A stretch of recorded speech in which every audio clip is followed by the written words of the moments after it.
Live, looking good. And we are ready. All right. Good evening and welcome to Chaska City Council meeting via Zoom for Monday, March 15th, 2021. Call the meeting to order at 7:02. If you're kind of wondering, we were back live, and with the recent outbreak with the new variant of COVID, we felt it's important that we probably should go back to Zoom tonight. So we did go back to Zoom. As community leaders, we should set the example, and I think it's important.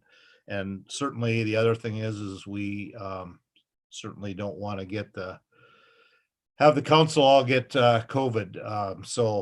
So we are back to Zoom, and with that, I have a message to read here. You might notice this meeting looks a little different due to COVID-19 pandemic. We are holding our meeting via video teleconference because the city council has declared a local emergency for COVID-19 pandemic. State statute allows us to hold our meetings remotely. Even though we aren't meeting in person, we want to make sure that you can participate. If you have joined the Zoom meeting, you will notice that you are muted.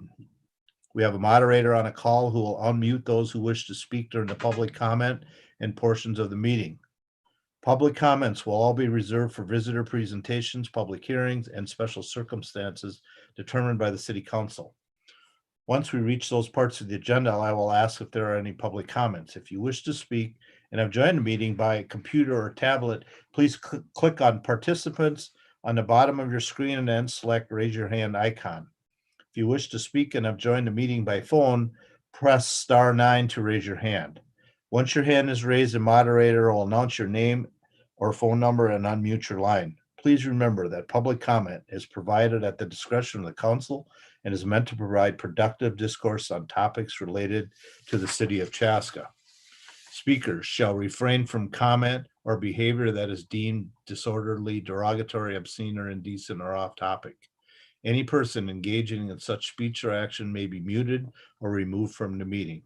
If you are watching online or on Comcast Channel 15, please be aware of the following. Our council members, city staff, and presenters are participating in the meeting remotely. There is a delay between the live meeting and the online and cable broadcast. All council actions shall be taken by a roll call vote. Thank you very much. And with that, will you please stand and join me in the Pledge of Allegiance? Michael, you got your flag? I pledge allegiance to the flag of the United States of America and to the republic for which it stands, one nation, under God, indivisible, with liberty and justice for all. Thank you, everyone. It seems so weird me just doing it by myself. I don't hear anybody, so I'm always thinking, don't mess up, don't mix the words up. With that, I'll probably mix it up the next time I say it. Tonight? Huh? You didn't hear yourself mess up tonight? I probably did, but nobody called me on it. So, all right. With that, we'll go to Nate. Will you call roll, please? Yes. Councilmember Wong. Here. Councilmember Grah. Here. Councilmember Hatfield. Here. Councilmember Hubbard. Here. Mayor Winchell. Here. All right. With that, we'll move to item 4, adopting the agenda. Are corrections or additions to the agenda? Yep. So one addition is item 8C for park board appointments. Okay. Anything else? All right. Is there someone willing to make a motion with that addition? I make a motion. Motion by Councilmember Hubbard. Second. Second by Councilmember Hatfield to approve the agenda plus adding item 8C, park board appointments. Discussion. Hearing none. That's right. I got to go to roll call again. I got to go back to that. Councilmember Hubbard. Yes. Councilmember Grah. Yes. Councilmember Hatfield. Yes. Councilmember Wong. Aye. And wind shuttle, yes. So passes 5-0. All right, moves us to visitor presentation. I have Dr. Scott. Is he coming on? Yeah, I was just going to say they were able to get the Department of Health to come in with him to present at the school board meeting tonight because of all the activities going on in the school district. So I believe he is not going to be able to make it anymore. But maybe I'll just give a quick update so people are aware. So it was a week ago Friday. We did find out from the Department of Health that they had some concern with a variant, the B117 variant outbreak in Carver County. And the reason that they're particularly concerned with Carver County, it's not that there hasn't been other variants in other places, but they saw bigger, more developed clusters of the variant that were developing, especially in youth sports. We did see it in other places within the community too, but within youth sports, especially hockey and wrestling, they saw clustering, which they really hadn't seen to that extent of in other places where this variant was showing up. So in abundance of caution, they did make a recommendation to put a pause for 2 weeks on any type of organized youth athletics, and also made recommendations on fitness clubs too, that we put a pause for 2 weeks on things that would bring people together in basically group fitness type activities. So because we both host at our community center youth organized sports, and we also have things like group fitness classes, and we have entities within the community center that rent space to have group youth athletics. We did, starting last Monday, put a pause on those things for 2 weeks. So going until a week from today, which would be March 22nd, we'd open those back up unless we hear something different from the Department of Health.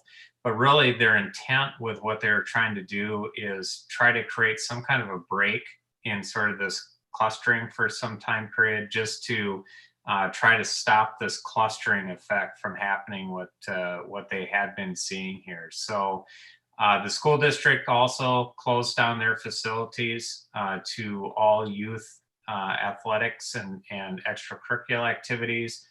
With the exception of varsity sports, they did keep those going during this duration. That's sort of where things are at now. I don't know, Marshall, if you have any other perspectives from the community center side. I think you summed it up well, Matt.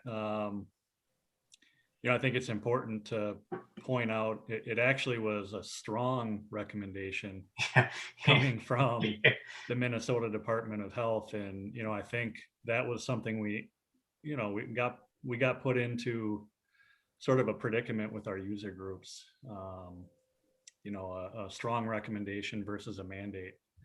But throughout this whole pandemic, we've been, aligning our decisions with the Minnesota Department of Health. And so we took that strong recommendation seriously. We acted swiftly, and then it's just been a lot of conversations to try to kind of better understand exactly what the kind of epidemiology is behind this variant and some of the spread, and then being able to have conversations with those user groups for them to kind of better understand why we made the decisions we made, along with the Minnesota Department of Health. So we don't like having to put pauses or close things down, but hopefully this is kind of the last bump in the road, so to speak, and then we're going to get out of this with the vaccinations. So I'll anxiously be awaiting where we stand this week, because our assumptions will be able to get back to normal as of next week, Monday again, barring we hear anything else from MDH. And I just would like to touch from, our EOC really started having conversations over the weekend because it was kind of, it kind of came out, but we were never notified. So that raised a lot of flags with us, and we started having some conversations, and then we had an emergency meeting Monday, and I think this is still the good of our EOC, the fact that we were able to get together, and there were some frustrations because we really didn't understand why, we were being singled out. And I think that we were able to get the ear of Carver County Public Health. And I think now we have the ear of the Minnesota Department of Health by asking these questions and telling them what's exactly happening. Because when we say we're gonna close our hockey arena, well, some of our hockey groups, well, that's fine, we're gonna go elsewhere. And I don't know if the Minnesota Department of Health really thought that was gonna happen.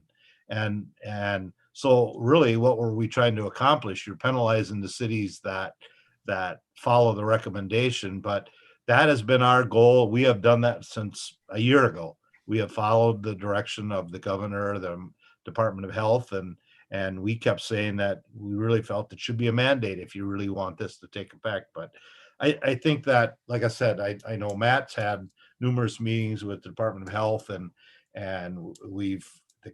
Carver County Public Health has really listened to a lot of things we had. So I think that it's, even though this is another one of those setbacks, I think that we've garnered more partnerships again as we move forward. And I think that that's important. And hopefully, like Marshall said, this is the last bump in the road as we move forward with more and more vaccination. So I just wanted to give that little bit of history. It really wasn't slick and smooth. We've made it that way, but it really didn't start. It started off a little bumpy. So I just want to thank the EOC for all their work again, and coming up with good solutions, and ultimately I think good results. So anything else, Matt, or? No. I just have a quick Oh, go question ahead. for you, Matt. So Yeah. on this Keeping You Connected meeting, you had mentioned the community center, and you didn't know specifically case-wise where those had stemmed from, whether it was group fitness classes or the youth sports, but did you ever find out more information on that? No, it's really difficult to get specific information because these cases can be identifiable to people. So the only thing they'll do is they'll just sort of group it together and let us know sort of what the mass group is. But I will say that my impression talking with the Department of Health is that they think we've done the right things, not only now, but some of the stuff we've done in the past. Most of the recreation centers had some cases, and actually we were on the lowest end of all the recreation centers sort of in this area, which is good to see because we have put a lot of measures in place, but it shows that it can happen anyway. As careful as you are, it can happen anyway. I guess maybe the only other thing I was going to share that probably Dr. Scott would have shared, and it's just more something for people to be aware of. To me, there was 3 things that stood out when the Department of Health talked to us about this variant. And one is something that people have heard a lot, is that it's more contagious. It's about 50% more contagious than the other than the original strand. But the other 2 things that stood out to me is that the people who are getting this tend to get more sick. So it tends to hit them harder. And it's also hitting younger people harder. And so I can say anecdotally, I would say during this last week, I know of more people and families in the community that have COVID than I've seen throughout the entire pandemic. Again, that's anecdotally. But there's a lot more younger families that ended up getting this. And so to me, those were sort of the things that sort of stood out. But the Department of Health will say, hey, we're 2.5 months away from being at a point where we shouldn't have to worry about this anymore. So I think their point was, let's get through this last push. And if we do, we should be in a pretty good position going into the summer.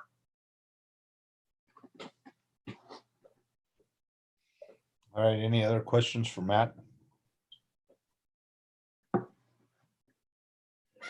All right, I know one of the things that's also probably coming out of this about how contagious and how, you know, the kids are really bringing it home and the parents are picking it up, is we've really been working hard with Carver County about getting all of our essential people vaccinated. I don't think we have an answer yet, but I know most of the cities have asked to try to get our public works and utility workers.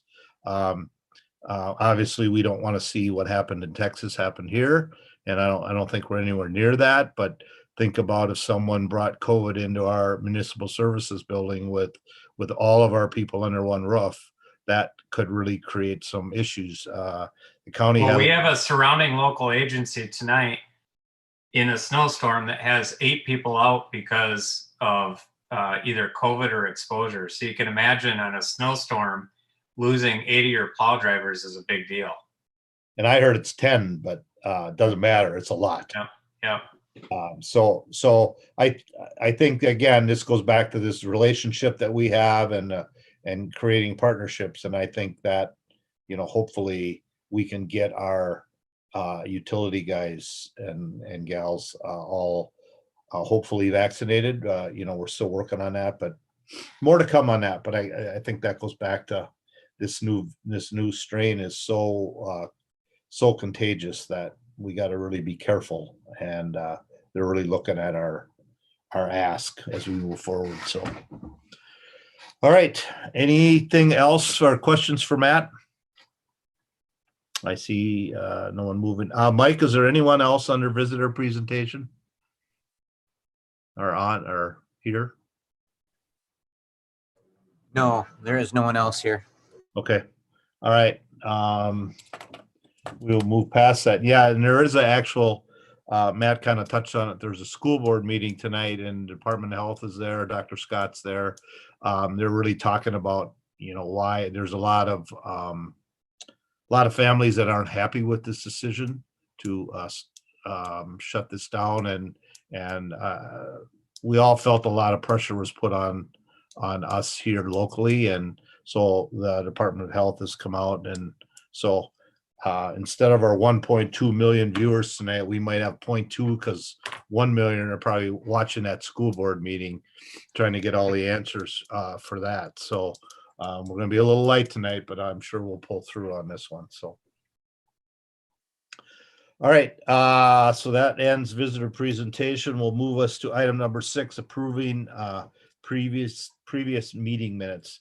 Again, if there are no additions or corrections, I'd entertain a motion to approve previous meeting minutes. Kevin, you're gonna, oh no, you can't do that. I make a motion to approve the previous meeting minutes. Motion by Councilmember Hubbard, Second. second by Councilmember Hatfield to approve previous meeting minutes. Discussion. Hearing none, seeing none. Councilmember Grau, Yes. Councilmember Hatfield, Yes. Councilmember Wong, Aye. Councilmember Hubbard, Yes. and Winchell, yes. Passes 5-0. All right, moves us to consent. Again, these are items that need council approval but don't necessarily have discussion, but any item can be brought forward if the need is there. So with that, does anyone have any discussion on consent? If not, I would entertain a motion to approve consent. So moved. Motion by Councilmember Hatfield, Second. second by Councilmember Wong to approve consent. Discussion. Hearing none. Councilmember Hatfield, Yes. Councilmember Wong, Aye. Councilmember Hubbard, Yes. Councilmember Grau, Yes. and Winchell, yes. Passes 5-0. Moves us to action items. Adopt resolution 2021-10, resolution 2021-11, and public hearing to approve right-of-way vacation, final site and building plan, and final plot for Chaska Creek Industrial. And Mayor and Councilmember, this is an item coming out of the Planning Commission, actually quite a few actions coming out of the Planning Commission for this. But this is the industrial project that we've been talking about for a few months now, that's being proposed by the applicant who is Opidin. They are actually proposing two buildings that would be just south of the medical office building at 212 and Engler Boulevard in the Chaska Creek Corporate Center. And here to present it is Liz Hanson. Liz, who's that? I know it's been a while. Good to see you all. Thank you, Matt, and thank you, members of the council and Mr. Mayor. I have a very short presentation for you this evening. I'm going to share my screen here.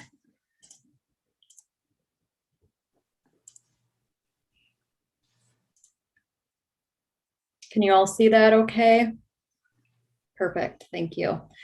So like Matt mentioned, we have a final site and building plan, final plat, and a right-of-way vacation for the Chaska Creek Industrial Project, which has now been dubbed Chaska Creek Center 3rd Edition for their plat.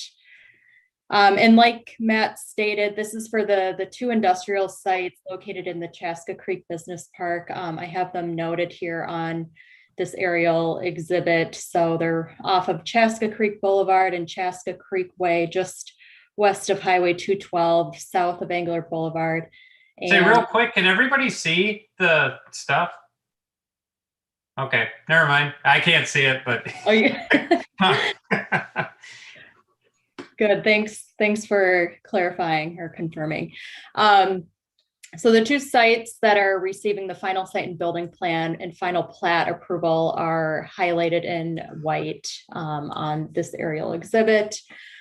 Just going to preface, I'm not going to go through a whole review of the final site and building plan and plat, since traditionally we don't do a presentation on those two pieces. So I'm mainly going to be focusing on the right-of-way vacation request this evening, but feel free to ask any questions along the way. But just in terms of a background, the concept plan for the Chaska Creek Business Center was approved back in October of 2013. And then we approved the the preliminary site and building plan, preliminary plat and rezoning was approved back in January of this year. So we're looking at the final step in the process, and coupled with that is a right-of-way vacation. And this is specifically for a small chunk of property on the southeast corner of Lot 1, Block 2, which is this lot here, the southerly lot, in this general area. So basically they're asking for this due to the fact that the right-of-way on that corner is excess right-of-way. The vacation of approximately 10 feet would allow them to meet their driveway setback, as well as provide a landscape buffer within their property lines from them in the roadway there. And then secondly, we'll approve the final site and building plan and final plat for the Chaska Creek Industrial Project. And again, that's for the construction of those two new industrial office spec buildings on both those sites.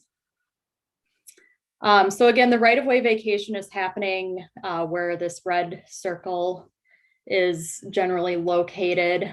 So again, it's on the northwest corner of Chaska Creek Boulevard here and Creek Road. As you can see in this drawing, the right-of-way was kind of delineated a certain way in anticipation for the city to be able to use that as a temporary lift station. But now that, again, the temporary lift station was planned as, again, a temporary situation until trunk sewer could serve the property here. So the temp lift station would have gone in to help service the development proposed. But now that the city is planning to extend trunk sewer up Creek Road, basically to the extent of Chaska Creek Boulevard here, there really is no need for that temp lift station altogether. So when this area was platted, it was platted for the anticipation of that temp lift station, and hence why it's more of a hard line here as opposed to kind of a natural, more typical curved line here that you see on the opposite side. So again, the right-of-way vacation would kind of account for some excess right-of-way that was taken for that temp lift station. And this is showing in hatched marks where that right-of-way vacation essentially is happening. So again, it's just a small sliver on that corner there to really help with the landscape buffer on the Lot 1, Block 2's site. And then I just wanted to show kind of the layout of that temporary lift station. They did account for it in their site plans just to show how it would fit into the right-of-way out there on that corner. And as you can see, even with the vacation to happen, it wouldn't preclude any negative effects or wouldn't create any negative effects on the city side in terms of how this area is being used. So now that the lift station's being abandoned, the request to vacate 10 feet of that right-of-way is an okay ask in terms of a city standpoint. So you're going to be making two motions tonight, and just want to clarify that the public hearing is for the right-of-way vacation request. So you'll have to open and close that as a part of that request, and then make a motion to adopt resolution 2021-10, which would be approving that right-of-way vacation request on the northwest corner of Creek Road and Chaska Creek Boulevard. And then secondly, since these two are pretty much intermingled, then you would also be making a motion to adopt resolution 2021-11, which is approving the final site and building plan and final plat for Chaska Creek Industrial, also known as Chaska Creek Center 3rd Edition, and then based on the conditions that are listed in that resolution. I'm happy to answer any questions, but like I said, that was a short presentation to kind of segue into the right-of-way vacation request coupled with the Chaska Creek Industrial Project. All right, questions for that new person working for the city there, that Miss Hanson? So I'm not hearing anybody. So when we vacate these right-of-ways, is there normally, who owned that? So we own that property, the city? We own it, yes. And do we just give that away then? Is that how that works? Since it was, Mayor, since it was dedicated to us as part of the right-of-way for the plat of this area, when we vacated, the property owner, ultimately this person who's buying the property from them, would get that land back. Typically, if we were to buy something, that would be typically a different scenario, but usually if it's been given to us for free as part of a platting process, we'll just vacate it back. Okay, because I needed to understand that, because normally there's Jay, don't fall out of your chair. I'm just asking this for just to make sure that we're all good on that. So right. Or if we owned an outlot somewhere and we were selling it, that would be different. If we had bought something, but typically when we get this right of way for free, part of that process is if we no longer need it for that public purpose, then we would get rid of it. Okay, that makes perfect sense. Thank you for explaining. Yep. All right, anyone else questions on, now, like I said, we're solely dealing with the right-of-way vacation, not the final plan at this point, so. So we're just working on 2021-10. So anybody else have any discussion? All right, because this is a public hearing, so then I'm gonna move forward and is that correct, right, Liz? That we just now Correct. go to the public hearing for it? Okay. Yep. So with that, I'm gonna open a public hearing at 7:32. Is there anyone that's on that wants to speak on behalf of the vacating of right of way on for this property? Mike, is there anybody that's raising their hand? I do not see anyone. No one's raising their hand. Okay. And I'm gonna just ask, last call for anyone in case you can't get off or can't get your hand raised about, that's here to discuss the right of way vacation on Creek Road and Chaska Creek Boulevard. Stall empty, Mike?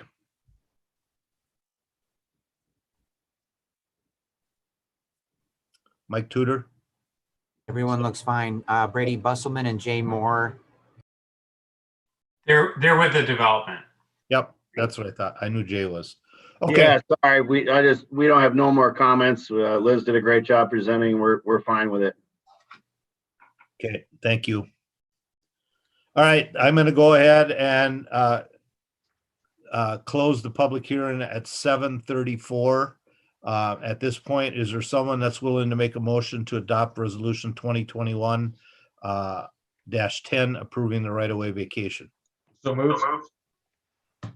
I think I heard two names. I'm gonna go Councilmember Wong, and was that? I think it was just Mike echoing. My echoing? No, I think it was just Councilmember Wong echoing. Oh, okay. So I have a motion by Councilmember Wong. Is there a second? I can second that. Councilmember Gra is seconding that. Discussion. Hearing none. Councilmember Wong, Aye. Councilmember Hubbard, Yes. Councilmember Gra, Yes. Councilmember Hatfield, Yes. and Mayor Winchell is a yes as well. That passes 5-0. Moves us now to motion, our resolution 2021-11 approving the final site and building plan, final plot for Chaska Creek Industrial. Chaska Creek Center, 3rd edition, based on the conditions listed. So is there going to be any discussion, or we're just going to move in and basically approve? Because we've, Yeah, unless there's questions, you can just move on to approval. is there a question from any council members regarding, this is the final plat? They're going to start building next week, so. I think that's what I heard. I think that was part of the approvals, Jay. You have to start building next week. Yeah. He fell out of his chair. He can't unmute. Yeah. Were you gonna say something, Jay? No. No, I was just having fun with you guys. As soon as we can, we will, but we'll get there. All right. I'm not hearing any questions. With that, then I'll ask for a motion to adopt resolution 2021-11. So moved. Motion by Councilmember Hatfield, Second. second by Councilmember Wong to approve. I lost that one. That's 2021-11. Discussion? Hearing none. Councilmember Hubbard, Yes. Councilmember Gra, Yes. Councilmember Hatfield, Yes. Councilmember Wong, Aye. and Winchell is a yes. Passes 5-0. Thanks, gentlemen, for joining us, or you're probably gonna hang around for the next one too, I don't know, but anyways. So we move now to item number 8B, which is pedestrian bicycle master plan consultant. And I don't know who's doing that. I'll introduce it. Mayor and council member, the item in front of you tonight is sort of an exciting one, especially considering some of the interviews that we had with potential park board members talking about their interest in trails. This is to do a pedestrian bicycle master plan and is in conjunction with a grant we were able to get from the county. I'll turn it over to Marshall and let him just sort of explain what the project will be and what the recommendation is. Great, thanks, Matt, and thanks, Mayor, members of the council. I thought maybe what I could do just to create a little context is go back just a couple of years when we started out with this bigger initiative to embark on becoming a bicycle-friendly community and to get that designation, and then bring us up to where we're at today and see what questions you have. But like I mentioned, it was like in fall of 2018, we decided to pursue becoming a bicycle-friendly community and getting that designation. And that's through a nonprofit organization called the League of American Bicyclists. This is an organization that was actually developed all the way back in 1880 out of Newport, Rhode Island. And they've really kind of established criteria for communities to get this designation. And it's across what they call 6 different E categories. And it's one of the reasons why I felt like it was worth pursuing, because I think it's a very well-rounded program as we think about becoming more bikeable and walkable in Chaska. And so those 6 E's are engineering, evaluation, education, encouragement, enforcement, and equity. And just so you're aware, thus far in the state of Minnesota, there's 32 cities that have already received this bicycle-friendly community designation. A lot of those communities are, within the suburbs of the Twin Cities, but we're starting to see more and more smaller communities as well in outstate Minnesota, such as Wilmer and Fergus Falls, Winona, places like that. And so I think it's very applicable for Chaska as well. So one of the first things we did was we reached out to the Bicycle Alliance of Minnesota. A lot of times they're referred to as Bike MN.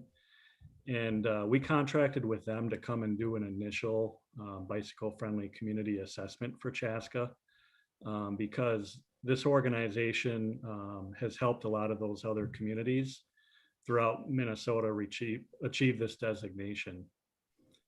So we did that back in late 2018, which involved some community engagement, and they came back with some recommendations for us to work on. And one of the first things was to form a bicycle-friendly community committee. And so that's something that I worked to do, and pretty excited. It's got a lot of good representation from a lot of our city departments, along with the school district, the county, and our business community. And so we were meeting throughout 2019, every other month, every third month, starting to put some ideas together and working towards some of the recommendations.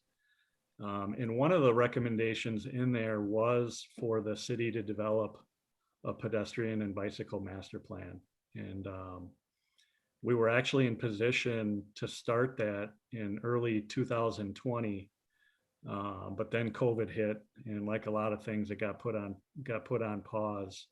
But was really thankful for the county and the funding that was available through the SHIP grant for those funds to be able to carry over into this year. And so that's where we're at. And I think now is a good time for us to start this planning process. And so Earlier this year, that grant agreement came before the city council, which you approved on January 25th. From there, I submitted requests for quotes out to 4 different consulting agencies. That included Hoyzonton Kegler Group, SRF Consulting, WSB Consulting, and then the Community Design Group. Those proposals were due back on March 1st. We ended up receiving 2 proposals. We got one from Hoyzonton Kegler Group, and then the other one was actually from both Community Design Group and WSB. So they partnered on this to put together their proposal. I brought this forward to the park board and we had a good discussion last week, and shared my recommendation that I think we should work with the Community Design Group and WSB on this project. I think there's a variety of reasons, but some of the highlights were, I think they've got more experience in developing these plans. I like the fact that they're working with WSB. They bring a strong engineering component to this. WSB also is currently working with Carver County on developing their master plans for the regional trails. So they've got some good familiarity there with our trail system as well. If you recall, about a year or 2 ago, we also did a pilot wayfinding project with the county. That's when we established that orange loop and green line. That was WSB that helped out with that project as well. And then lastly, one other thing, Community Design Group in their master plan process also utilizes those 6 E's that I mentioned that are the criteria for the League of American Bicyclists. So I like their approach and how it's going to align with our pursuit of that designation. And then also just their fee proposal. We had a grant agreement through Carver County in the SHIP for $40,000. Both proposals actually came back over budget, but I did reach back out to both entities and had them resubmit modified fee proposals, one for $40,000 and one for $45,000, and then had them outline kind of what areas were they modifying and what that impact would be on the overall outcome. And so kind of all things considered, I felt Community Design Group along with WSB was the best consultant to work with on this project. The park board felt the same way, and they did make a motion recommending to city council that you authorize staff to work with them as well. So any questions on the process? Or Questions, Marshall? I'm just a little curious, has the community consulting and WSB, have they ever partnered before? I think they have actually. I'm pretty sure they worked together with establishing a master plan for the city of Edina recently, which was successful. Okay, because I mean, I know these partnerships are happening more and more, but it's just that, you know, we did it individually and then they came in as a partnership, and sometimes you wonder, is there anything going on or not going on? And so that's why I was just curious. Yeah, and I think the Community Design Group is, you know, got more of the kind of planning and architectural background, not necessarily the engineering. And so I think it was smart of them to bring in WSB. Yeah, at the end of the day, this is just an extension a lot of times of our transportation system. So having the engineer involvement in that, I think, is good. We're not going to have to work with BART, are we? That was a condition of accepting, is that we didn't have to work with Bart. Okay, love that. For the rest of you, Bart was in a position where Nate is, and then Bart has moved on and now works for WSB. So we're just giving, I'm sure Bart's not listening anyways, so he won't hear it. But there's three things I think are important to point out. First of all, one of the things I think really stood out to me with their proposal, as we talked about it, is really focusing on achievable, implementable goals. Sometimes you can come up with a really nice looking plan, but they're really hard to accomplish. And so it's hard to get momentum sort of getting behind it. And I think they did a good job identifying that the most successful plan is going to come out of it with, they might be smaller goals, but they're achievable. So that we can start to see some success and build upon that. So I thought that was good. The second thing is as Marshall said, they came back with a $40,000 and a $45,000 proposal. Marshall was successful in working with the county to get an additional $5,000 so that we can go with the $45,000 proposal, which, talking with the group, it is some of the things that we'd lose out on in the $40,000 one. Being able to put that additional $5,000 in there and have the county support it, I think is just going to make it a better plan. So that's positive. And then the third thing is that we would like to have a council member be a member of this task force that goes forward. So if you guys are prepared tonight to talk about it, besides just considering authorizing us to move into an agreement on this, also consider appointing a council member to the task force to be a part of it. is there a council member that has interest to sit on this task force? And I know it's a lot to throw out here now, but so let's think about this. We won't make a decision tonight. Hearing the silence, I can tell everyone's thinking. I think Taylor was trying to unmute. Well, was this is different from the trails, or is this? No, this is the trails. Oh, Yeah. then me. Yeah. Okay. I I just wanted to make sure. was thinking it was different as No, well. it's the same thing. Okay. Yeah. I just called it something different. Okay. Yeah. I was like, oh my gosh, it's like, three things, whatever. So yes, I would like to throw my hat in the ring if so chosen. I do a lot of time, I spend a lot of time bike riding on our trails. It's, I think, one of our top assets in our community.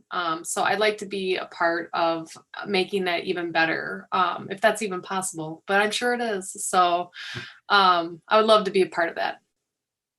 Okay. Great. And I didn't hear anything from anyone else, so I think we're feeling pretty good about putting Councilmember Hubbard on this task force, or what do we call it? It's not a task force. Yeah. More of like a, yes, task force steering committee. Okay. I appreciate it, Taylor, because, ultimately, this master plan will come back to the city council for your approval. And I think also, strategically, we're going to want to look at even amending our 2040 comp plan and putting this master plan into there as part of the overall transportation. Just so there could be some funding mechanisms as we look at implementing the projects into the future. I had questions related to the SHIP dollars. Things like this, I think I get worried that people maybe hear parts of it and don't necessarily make the full connection, and the message would be like, whoa, why is the city spending this money? And so it's a grant from Carver County, just out of curiosity, because nothing's free in life, right? Do you know where the SHIP dollars come from? How is that grant from the county? They're from the State Department of Public Health. Okay. So somehow our taxes all cycle through, and Yeah, different- somewhere you're paying for it, but so is everybody else in the state. Yeah, okay, that makes sense. And I always just want to point that out because like I said, if on the surface, if you're just glancing through an order like, wow, why is the city spending this? Well, it's because we've received funding. So really, and the county is a partnership. So I just like to always clarify those things because sometimes those details get missed if you're just kind of looking over an agenda, for example. Yeah, it's the local departments of health through the counties that are responsible for implementing these programs locally, but they're state dollars. And I will just comment that sitting on the Met Council's TAB committee, these bike friendly and pedestrian and bike transportation are very important. So if we're doing projects that we have that ability, that we are a bike friendly community, would probably help us get more additional dollars moving forward. So Yeah, and right I now, think, with that being said, one of the things that I think ends up being a big part of this discussion is how we connect our regional trail systems together. And being able to utilize this plan could help us in getting that funding in the future.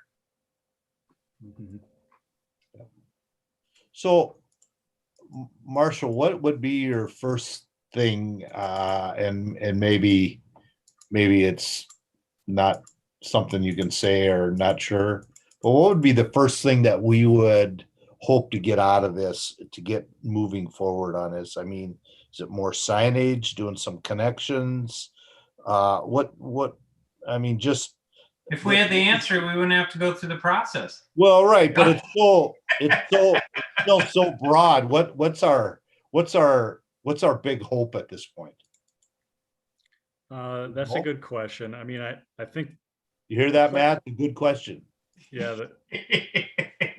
I think the plan's going to look at a lot of things and look at the entire system, but I really do think wayfinding throughout our trail system is something that's pretty key.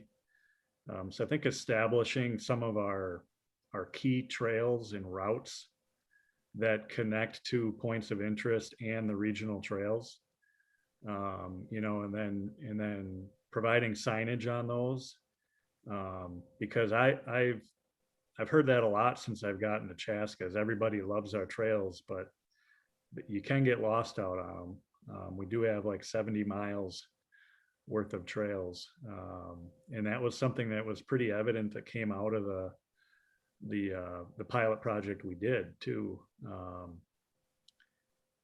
Is that people definitely would feel more comfortable exploring other trails if there was signage, and they knew how to navigate them. So I think that would be a good outcome.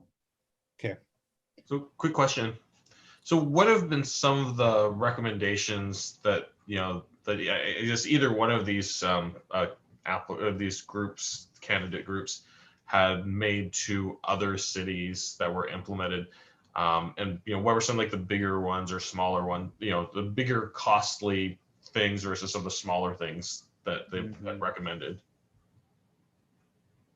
Well, some of the bigger projects are going to be when you're trying to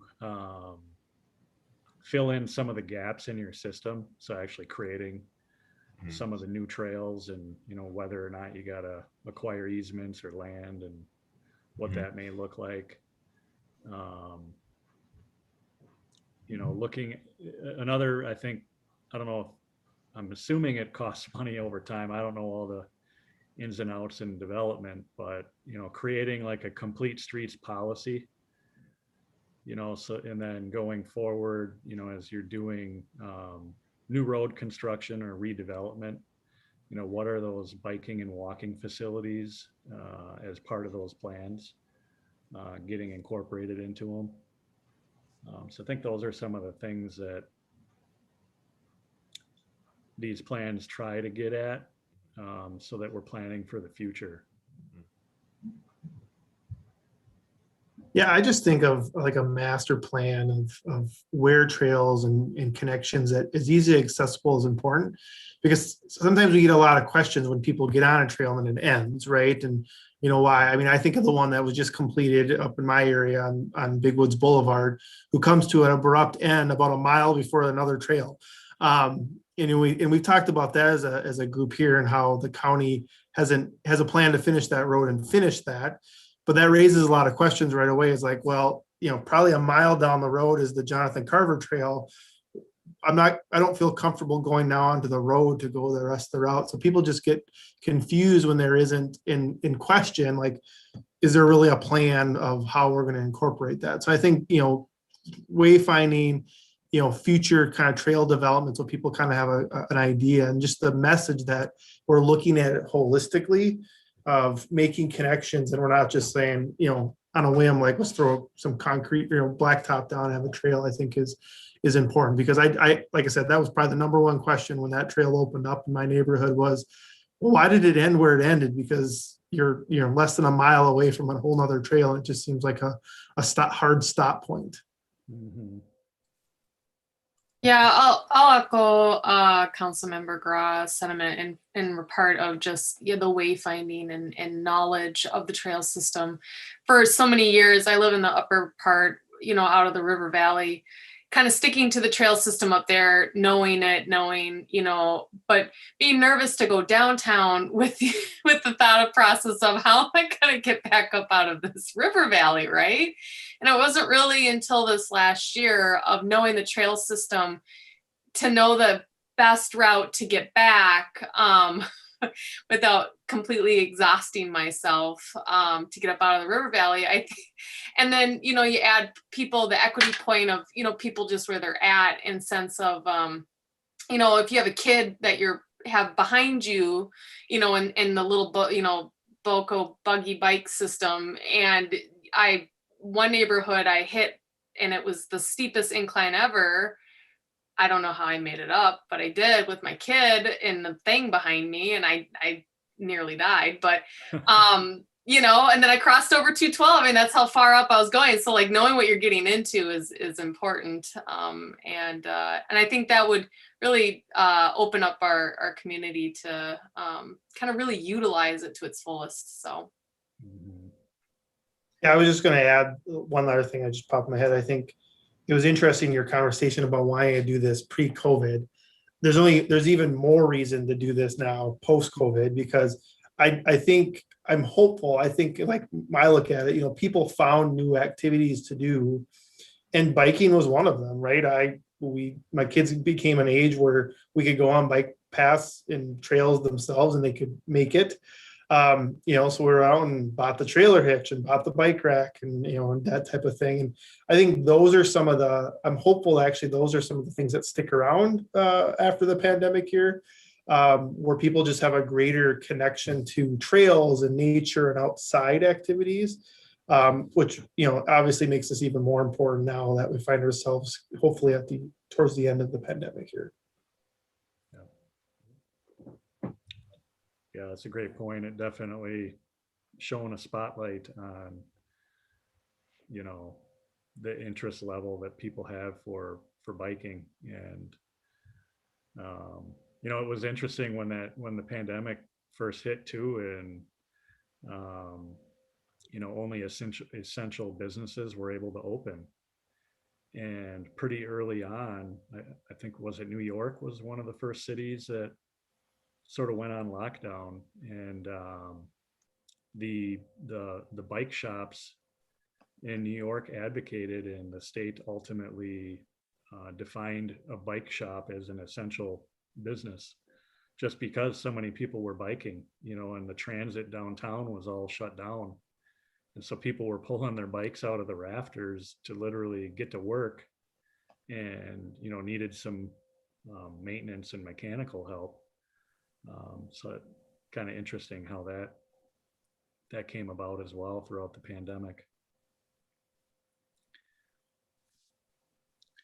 Yeah, I'm excited for it. I think it'll be a great project, and, you know, it's really gonna involve a lot of key city departments, not just Parks and Recreation.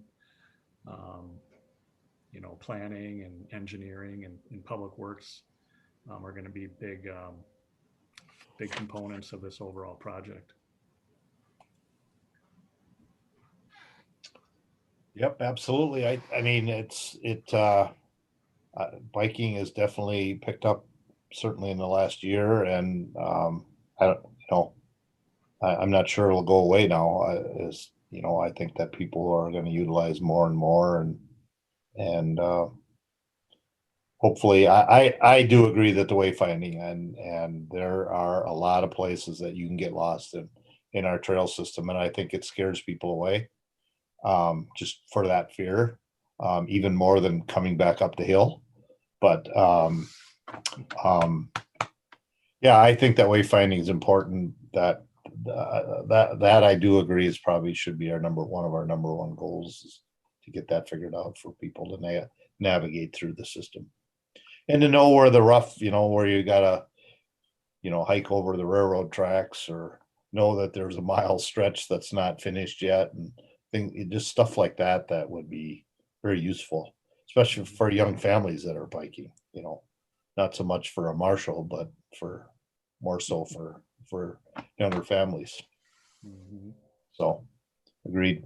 It's also a safety issue too, because my daughter and I were biking behind a Chaska L, and there's like kind of like a canyon back there, and we were just like running around, and so we said, oh, let's go down this path, and we looked down this path, and it's like an open grove of trees, and I said, something doesn't look right, so I stopped, and then there was like a 20 or 30 foot drop off. It just ended right there. If I went over, I would have probably like been for sure ended up in the hospital. I don't know it was a really, and there was like no signs saying warning or anything like that. It was like, I'm not sure. It's like, and it was just like really weird. So yeah, but some of these trails are kind of like, can go like weird places. So safety is a huge one right there. I think mileage is a good calculation too, because when we got going with my kids, it's like, you don't want to overcommit yourself with 2 young kids on a bike, right? So you look for how far is this and what's the mileage, and is there a loop, or do we got to stop halfway and go back the other way? Because nobody wants on a hot summer day to have kids who decide that they're done. Not down in the ravines. No, that's for sure. All right. So this in my thing here just talks about the master plan consultant. So we need council approval for you to go ahead and enter into a contract. Is that what you're looking for? Correct. All right. Is there any further discussions, or would someone be willing to put into a motion that we allow Marshall to enter into a contract with, is it Community Partner and WSB? Community Design Group. Community Design Group and WSB. Yep. So moved. Motion by Councilmember Hubbard. Second. Second by Councilmember Gra to have our Parks and Recs Director enter into an agreement with, I already forgot, Community and WSB. Further discussion? I think we had a pretty good conversation regarding that. And Marshall, you're comfortable. Obviously, you're comfortable. That's been your thought all along. So, we're, so, all right. Any last call? All right. Councilmember Gra. Yes. Councilmember Hatfield. Yes. Councilmember Wong. Aye. Councilmember Hubbard. Yes. Mayor Winchell. Yes, passes 5-0. You should probably make a motion and approve Taylor too for the steering committee. Okay, we need a motion for that? It'd be good to have it in the record. Okay. Is there somebody that would make a motion to, as far as having Councilmember Hubbard on the steering group for this? I'll motion. Motion Second. by Councilmember Wong, second by Councilmember Hatfield to have Councilmember Hubbard be our representative on the steering committee. Discussion. Hearing none. Councilmember Hatfield. Yes. Councilmember Wong. Aye. Councilmember Hubbard, you can abstain or vote. I abstain. You don't have to. Okay, then yes. I'm saying you could have either way. Councilmember Grau Yes. and Wind Shuttle, yes, passes 5-0. You are appointed. So what would happen if she had voted against herself?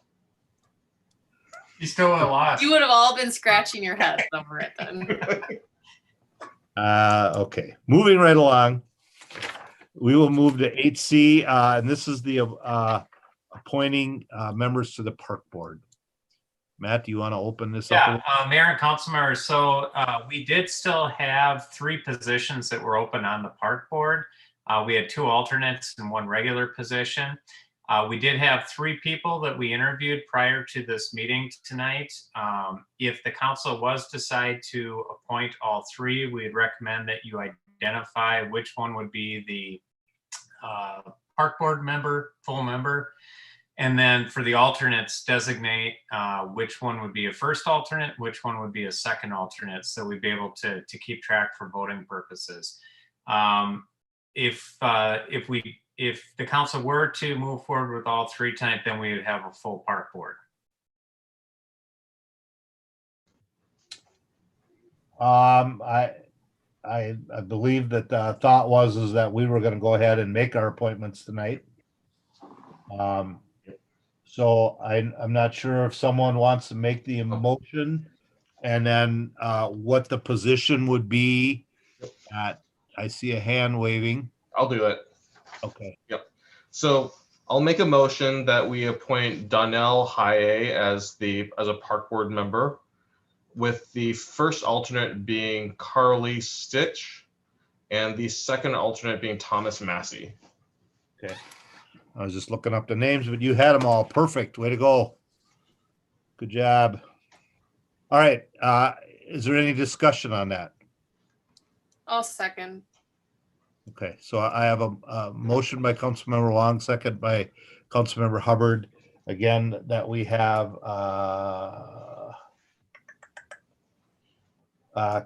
Councilmember or Danielle Haye as the member, and then Carly. What'd she say? Carly Sitch. Carly Sitch would be the first alternate, and Thomas Massey would be the second alternate. Discussion.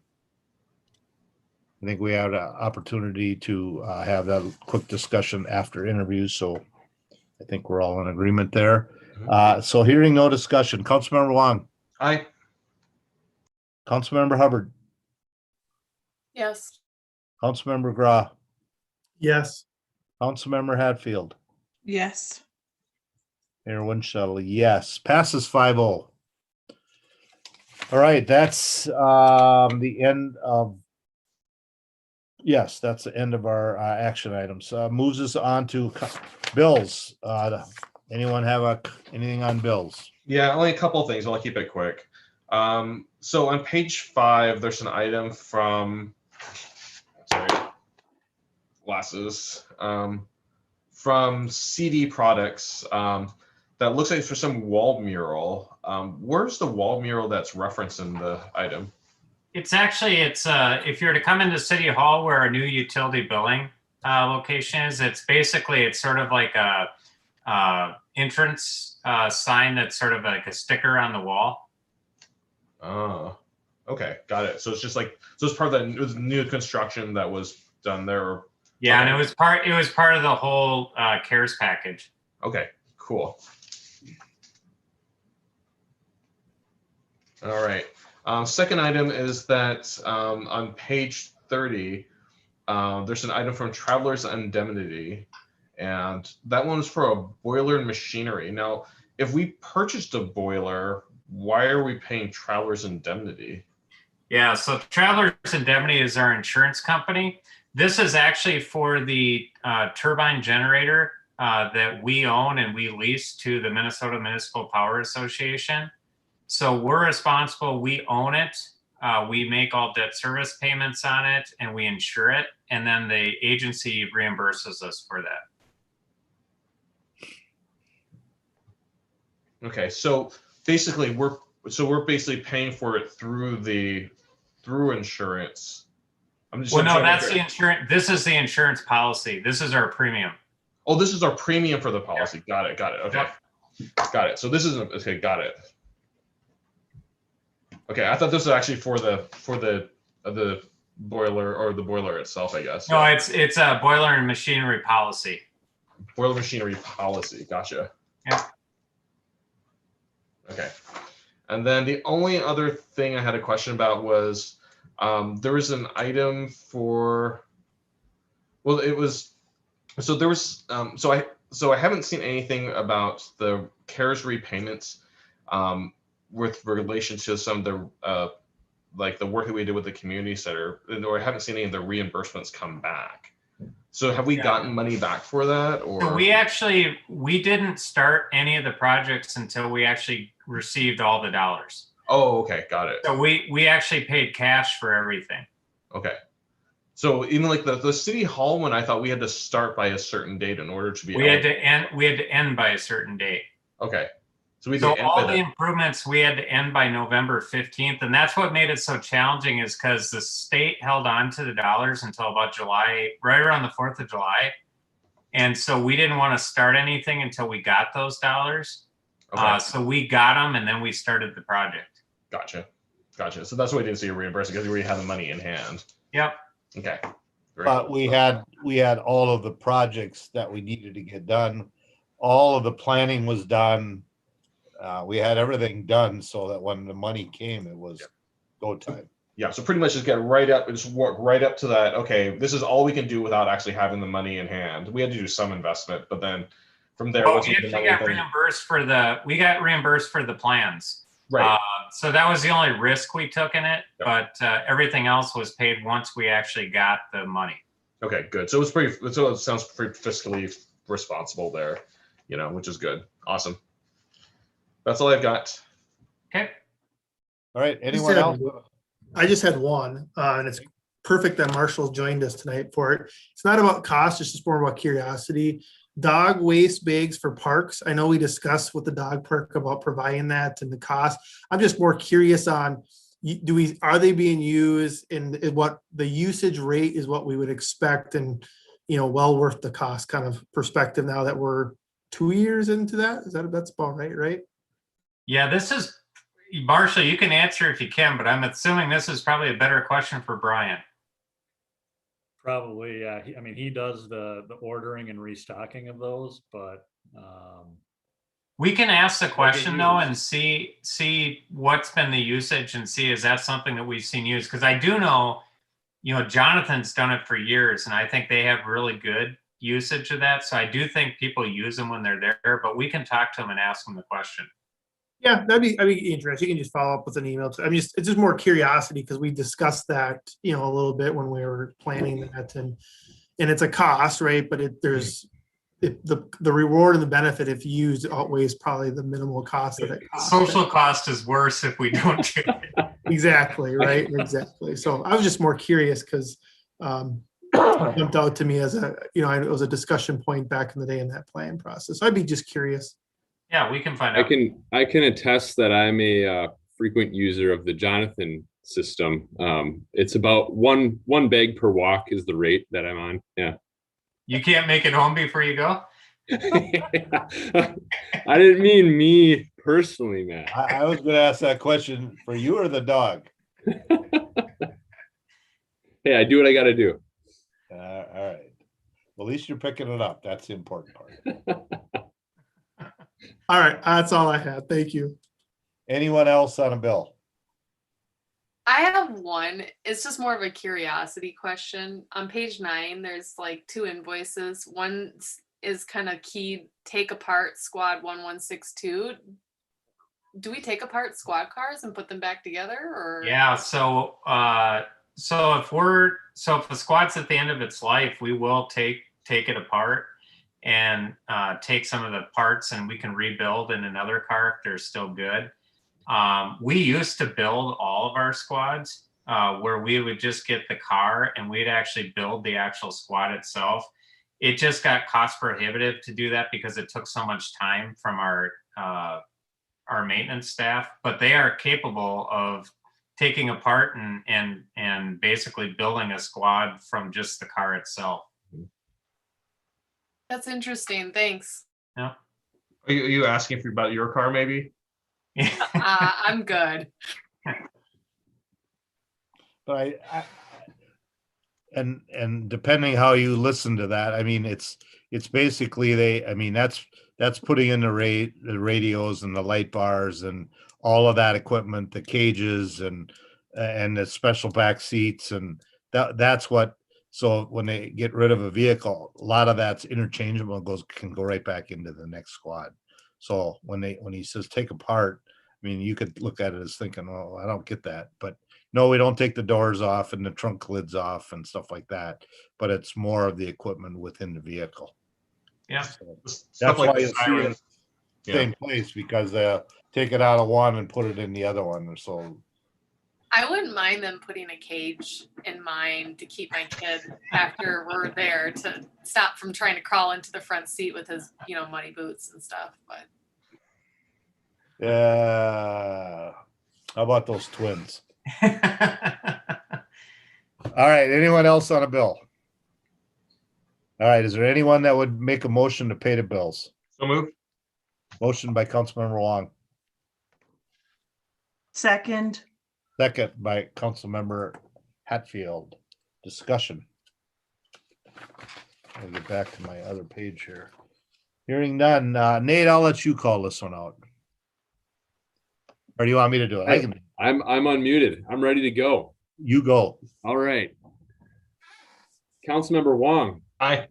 Councilmember Grau, Yes. Councilmember Hatfield, Yes. Councilmember Hubbard, yes. Mayor Winchell. Yes. Passes 5-0. All right. Moves us to other business. I'm going to start at the top. Councilmember Wong. Let's see. So there's a food distribution event that was on March 11th, and they served 517 families, which was 2,585 individuals, and they also delivered to 63 seniors. So it was a great event. So what I call it a thanks to Carver County Public Health, the CAP Agency, Esperanza, St. John's, the Minnesota Youth Association, Chaska Cares, Chaska CERT, and Cornerstone Properties, and all the volunteers who helped out. So, these events are so important to many people in our community who, this is one of their lifelines to just be fed, to have food available to them. So, I mean, that's one of the most basic necessities. So, certainly a big shout out to all the groups, all the volunteers for being able to do this. This is like at least the 7th or 8th month in a row that we've been able to do this. So I know there's a lot of work that goes into it. I know how hard it is to do that hour after hour. It's a lot of work. But it's really important to the people who need it. And I know it's not easy for the people in many cases to be in that line. So it's really it's a blessing that we can do that for our community, and it's something that certainly want to thank everyone for all their continued work in doing this.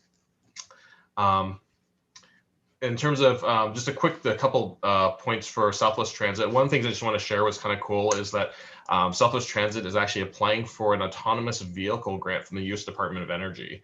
So with that grant, the goal is that they would be able to buy an autonomous vehicle that Southwest Transit will be able to operate in a fixed route area within Eden Prairie. So that's part of an initial service that's just starting. So it's kind of a cool thing because we'd be one of the first, certainly one of the first in Minnesota, if not the nation, to do something like that. So it's kind of a cool thing. But I just want to share, we've only applied for it. We haven't gotten anything. So, but that's kind of out there, and it's part of the innovation we kind of talk about. And what really that opens up the door for is something like regular services where it's lower cost because you're not actually paying for a human driver. Presumably safer because these things operate sort of like at a snail's pace because they're not like speeding up and down streets. And also it's something that's, could be much more prevalent in the future, especially with fixed routes where they're just going between the same places, stop after stop. There's also a grocery getter service, which has been kicked off, which operates on the weekends, I believe. And so we can driving for that. I'm sorry. I think Matt drives the grocery getter, doesn't he? A very practical vehicle. Yes, it's Good all ad. about practicality. And so that's a really cool service, and basically is a discounted fare that allows people to get groceries using Southwest Transit. And one of the other cool things that we're starting to kick off is 494 Prime service, and be able to have Prime service going down to 494 corridor. So using that service, we'll be able to take Southwest Prime, down to like the Mall of America, for example. So that's something else that it's an important offering, because now it kind of opens up where people can go, not just within our own service area, but someplace a little further away. So those are the main things that are going on. But yeah, so if you have any questions about those? No, that's a pretty cool service to start opening up now. So, Yep. So really excited about that. Yep. So that's all I've got. okay. Councilmember McGraw. Yeah, I actually just had two questions just looking for some more information. One was just to kind of refresh my memory, because it became, it was in the Chaska Herald about the transitional housing across from the school bus garage. Got their grant money from the state. I know that this is, I think, year 2. Refresh my memory, they only have a preliminary plan. They'll have to come back, or a concept plan. They still would have to come back for the preliminary plan now that they have our funding, or just kind of refresh my memory of where that project's at for me. Yeah, so it is correct that they did receive their funding.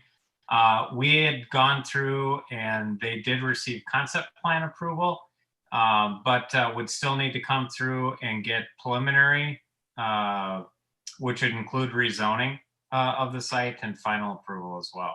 Okay. Yeah, I just was curious because the article highlighted a little bit, and they used this, a concept drawing that was a little bit different than what I had kind of remembered it. And then there's the other pieces too, because it's kind of a 2-part project. So I was just kind of curious where it's at. So that is good. The other thing, Matt, I was just going to ask, because I think it's always important to kind of just have a conversation when it's as important as, I know you put it in your notes, but just I think it is important to talk about the federal stimulus and what it matters for the city, because a lot of focus was for obvious reason is put on the, what am I getting in my bank account, right, as a person, but equally value to that. I think I'd like a conversation to realize, so people hear and realize how important it is for the city, in particular, the revenue piece of it. So I was just I know you talked to us about it, but I don't know how, if everyone dives into that versus listening to it live or watching it recorded. Yeah. So if you remember, we talked about a few minutes ago that back in early summer, we did receive $2.1 million through the Federal CARES Act. And that was good because it really helped us get some improvements completed to be able to make our workplace safer for people to come back. We made some improvements up in the community center, down the police station, up in City Hall. So a number of those types of things. So that was good. But the one thing that it did not allow us to do was to be able to replace any lost revenue that we've seen during this. And by far our biggest impact during COVID has been the loss of revenue that we've particularly seen in our community center and then our curling and event center. And primarily because we just talked tonight in visitor presentation, we're sort of, I won't call this a full shutdown, but we've gone through 2 full shutdowns and sort of a partial shutdown now of our community center facility, which has really sort of caused 2 things during COVID. First of all, for anybody who is a member, it's not fair for them to get charged for a time period that they're not using it. And so we had a period of about 4.5 to 5 months where we were forced to be closed. And so, that's a loss right there, even if we kept the same amount of members, of 5 months of revenue from memberships. At the same time, there was a lot of concern that people had for coming back to fitness centers during the pandemic. And so we lost about 50% of our memberships, which is pretty consistent with what we've seen with other, at least municipal facilities, recreation facilities out there. And then like down at the curling center, we had, a source of revenue there obviously is not just our leagues and our event center, which events just haven't happened. But our restaurant was closed too. And so not even getting lease revenue coming off of that. So we had right around $2.5 million of what we consider revenue loss from the beginning of this.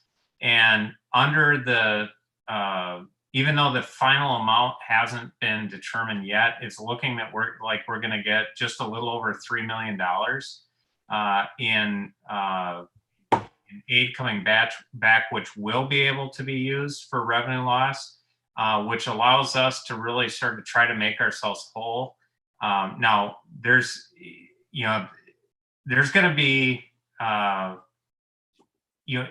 think it's going to take some time to get people back and feeling comfortable about things. So I think, being able to have some flexibility with a little bit more in dollars there, I think is going to help.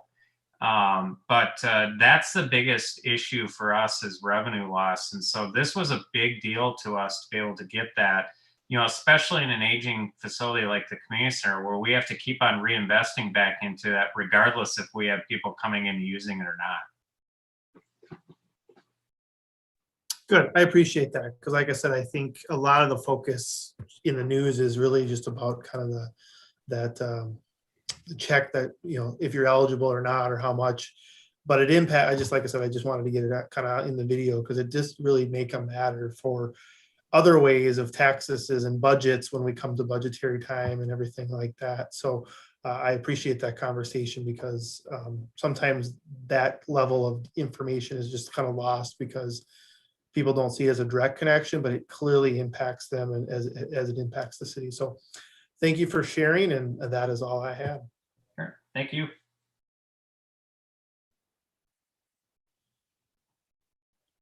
Councilmember Hubbard. Just two really quick things. First, I had a resident email me in regards to concerns about illegal dumping of yard waste in a neighborhood that kind of sets off of like a wooded area with wetlands, and it's being, it was evaluated and there's going to be some information handed out in that neighborhood. But I just thought I'd kind of bring that forward, that that's not a good thing to do. It's not illegal. good, but it's extremely common. Yes. And so, go ahead, man. We really try to encourage people, people are really tempted to take their grass clippings and stuff like that and go dump them in the wetland area. Not good. And so it's those systems are meant to, help purify and clean water. And when that type of stuff is put in there, it negatively impacts the processes in there. Yeah, I was just going to touch on the environmental damage. Wetlands are, fragile systems.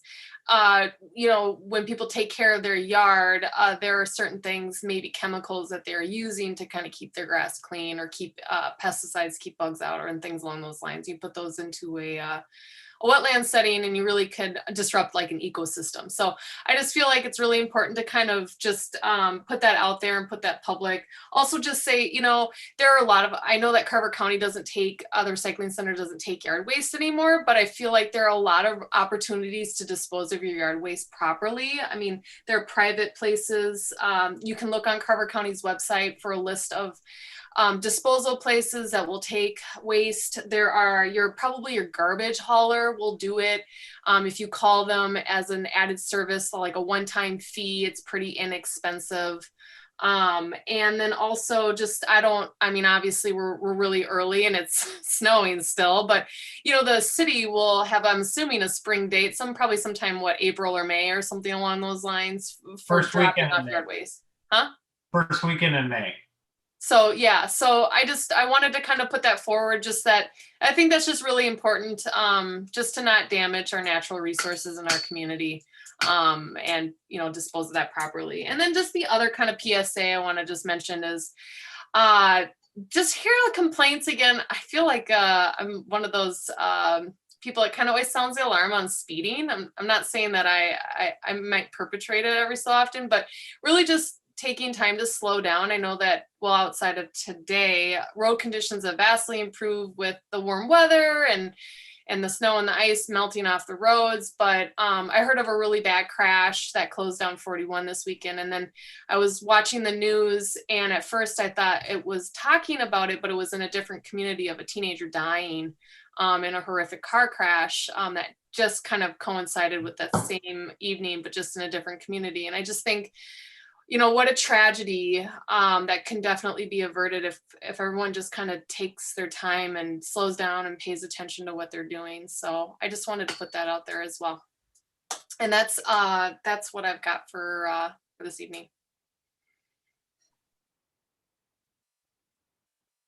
All right, Councilmember Hatfield. I just have a couple things. First, just want to acknowledge Women's History Month. And there are certainly a lot of women in the history of Chaska that have done amazing things, but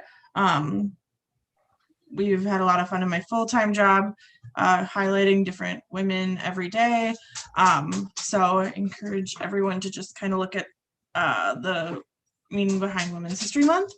And then the American Legion Auxiliary will be putting on, normally they do a egg hunt every year. So this would have been the 69th year.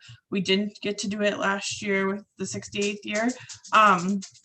But instead of an egg hunt, since that gets people a little too close to one another and little hands on things that we, just too much closeness. So we'll be doing a drive-through event at the VFW. Thank you to the VFW for letting us use their parking lot. On April 3rd.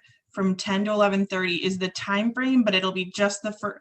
We only have so much, so first 1,000 kids that come through, and then we'll have to just kind of be done. But we did want to put a hard stop on it in case we didn't get through those 1,000 bags of candy. So the Easter Bunny will be there, and feel free to decorate your car. There'll be, just like when we do it in the park, there'll be golden eggs. The golden eggs will get. Normally we would give out some like stuffed animals, fun toys, but just because of how we're doing it, they'll get a little gift card to Target to go get something for themselves. So those golden eggs will be in 4 of the bags, just like we do every year. So yeah, again, that's April 3rd, first 1,000 kids coming through. And try and look it up on Facebook. There's a map. We're gonna try and have people come in the most northern entrance to the VFW parking lot on Creek Road, go around the building, kind of loop through there, and then out the more southern entrance to the VFW on Creek Road, and either go north or turn out to 61. So, but it is on Facebook, so lots of information there. Did you say it started at 10 o'clock? Yes, 10 to 11:30. Okay. All right. You're good? Yep, that's all. All right. Thank you. Nate. Yeah, I got a couple items tonight, both bus related. So this weekend, March 21st, we've got a Stuff the Bus event that Marshall and the Chaska Cares team have organized, and that's partnering with Southwest Transit to have some buses at Cooper's and Cub Foods. There's going to be some bags that are pre-made, $10 that have items in them that are in need in the community. So it'd be easy to grab one of those bags and purchase it on your way out of the store and then go stuff the bus with it. There's also going to be some grocery lists of it made available that people can use to either bring the items if you already have them, or go purchase those and stuff the bus as well. So, and I did pass along to council members earlier this evening email about that, along with a link in there if you're interested in volunteering for that event. There's opportunities to do that as well. So I want to make you aware of that one. The other one would be Southwest Transit is engaging with Minnesota Valley Transit Association to do sort of a long-term joint planning study. So they're looking at focusing on service delivery and how it can be improved within and between the two service areas that Southwest Transit and Minnesota Valley serve. And what they've done is they've made available a few ways to participate. There's a questionnaire, which is online, so you can do that on your own time. And then they're also going to be holding some virtual focus groups. The first one held next Wednesday, March 24th, and the second one next Thursday, March 25th. Both of them from noon until 1 p.m. And so there's an email that has all the information. I will make sure you all get it if you haven't already. I'll pass it along again, and you could sign up and register to participate in one of those virtual focus groups. I think one of the things we'd want to talk about, if able tonight, would be your interest in just sort of coordinating that so that we are careful with open meeting law and not getting ourselves in a bad situation there. I think with the two different times available, it seems possible, right, that we could have two on each of them. And then that would allow for 4 of the 5 of you to participate at least.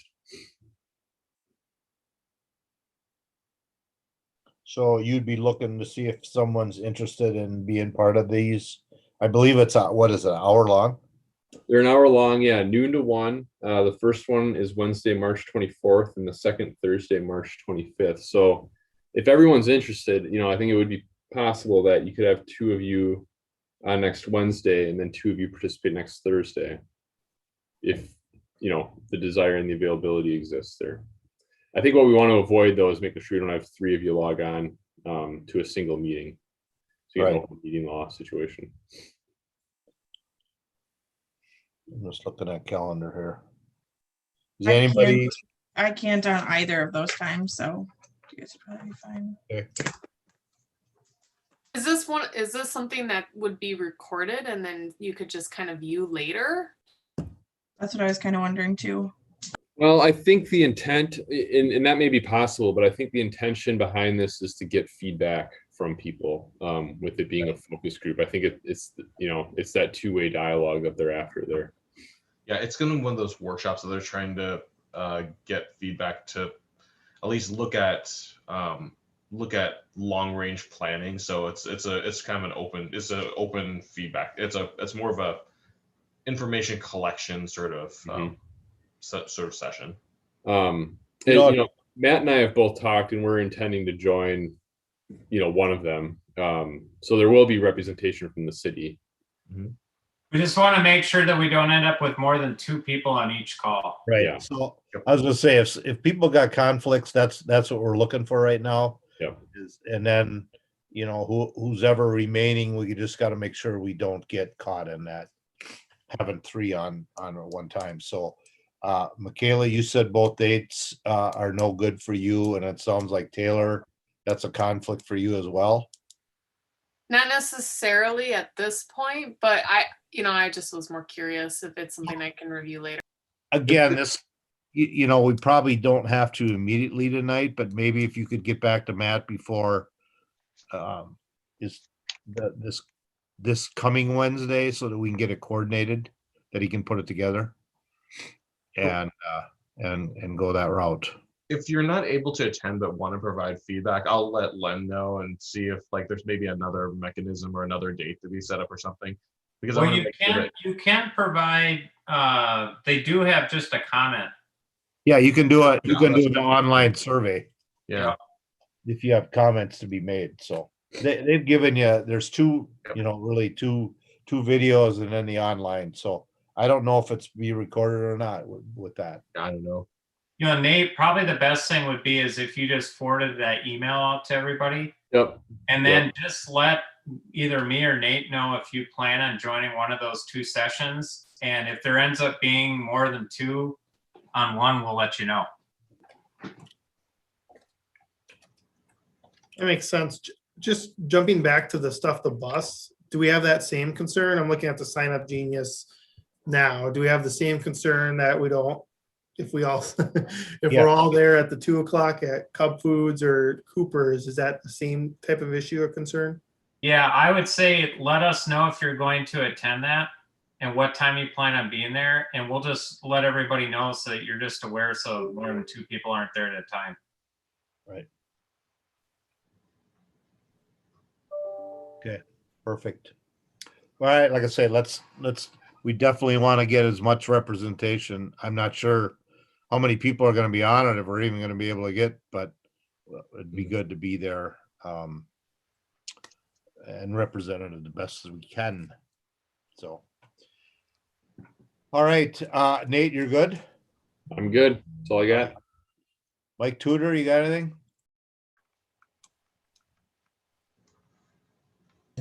No, we're good to go. I have about a 3-second delay. Oh, okay. Luke, I don't know if you got anything. If you don't have to unmute. I'm not worried about it. But if you do, you're more than welcome to. All right. Marshall. Sure, No, one I'm thing- unmuted. No, I have nothing to add, Mr. Mayor, other than to thank the wonderful technology committee that allowed me to visit my grandson on his ski team up in northern Michigan and listen to the council meeting also in case anything was needed. So no, I have nothing. All right. Well, thanks for joining us. I hope he did well. We do have a economic development meeting right Can't after. hear him at all. So just so you know. All right. Thanks, Luke. Marshall, did you have something? Yeah, I thought of one thing that might be of interest to the council. If you hadn't seen it already, it's an Empower Community workshop that's being offered via Zoom. And this is a partnership between the Parks and Recreation Department along with the Carver County Arts Consortium. And so they were able to obtain a grant to allow people to participate for free. It starts this Thursday night, and I think it goes for like 6 weeks on Thursdays. But pretty cool. It brings together kind of elements of comedy and improv along with photography. And the whole kind of goal is to bring a variety of community voices together and talk through different weekly topics. And I know some of the topics are like racial diversity, aging, disabilities, LGBTQ, and youth.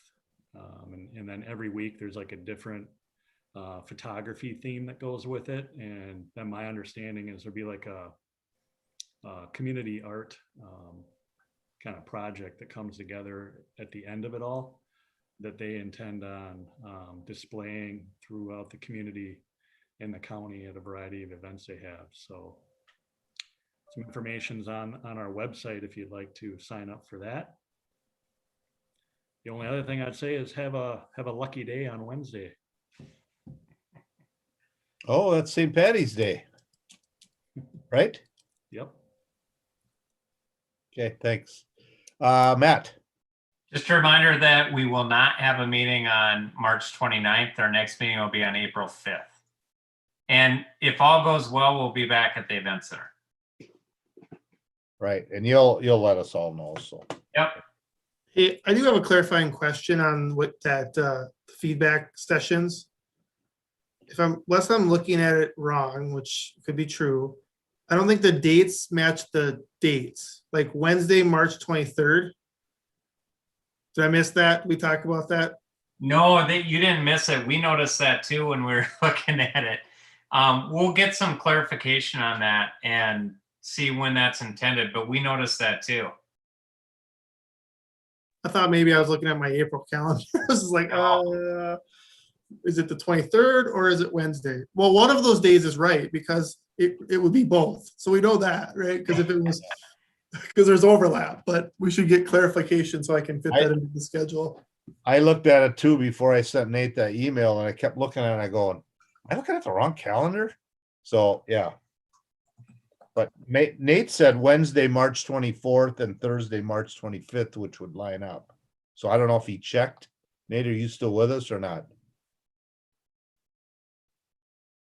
he might have had to step away, so. We'll get it clarified. All right, anything else, Matt? No, All right, Matt took care of, the only thing I really had was the meetings. And he's covered that. The only other thing is, Marshall talked about St. Patty's Day on the 17th. If you're out and about, please be responsible. Get a ride home if you've had a little bit too much fun. So, and then April 4th is Easter. So this will probably be one of the first holidays in the year that people can probably really start gathering officially again. So I hope everyone has a great Easter and you get a chance to be with your family again and catch up and see how much the kids have grown if you haven't seen them in a year and all that stuff. So I hope everyone has an opportunity to enjoy it and spend time whatever way they choose to spend Easter. So enjoy. And that's the last thing. I really didn't have anything else other than that. So we do have a EDA, quick EDA meeting, basically discussing what we already discussed tonight here, just a little variation about a letter of intent for TIF. So with that, I would entertain a motion to adjourn and we'll move into the EDA meeting. Motion. So moved. Motion I moved by, it. motion by Councilmember Hatfield, Second. second by Councilmember Hubbard to adjourn. Councilmember Wong, Aye. Councilmember Hubbard, Yeah. Councilmember Gra, Aye. Councilmember Hatfield, Yes. and Winchell, yes. Passes 5-0. We are adjourned. Mike, we can move right into the meeting. Okay. All right. Thanks, Marshall. All right. I gotta find my right page here. So we'll call the meeting of the Chaska Economic Development Authority meeting to order at 8:49. Can we just say, can we use the same roll call that we did at from council meeting, or we always got to call roll again? I think we can. Okay, is there someone to make a motion that we use roll from council meeting? I make a motion that we use the roll call from the council meeting. Motion by Councilmember Hubbard.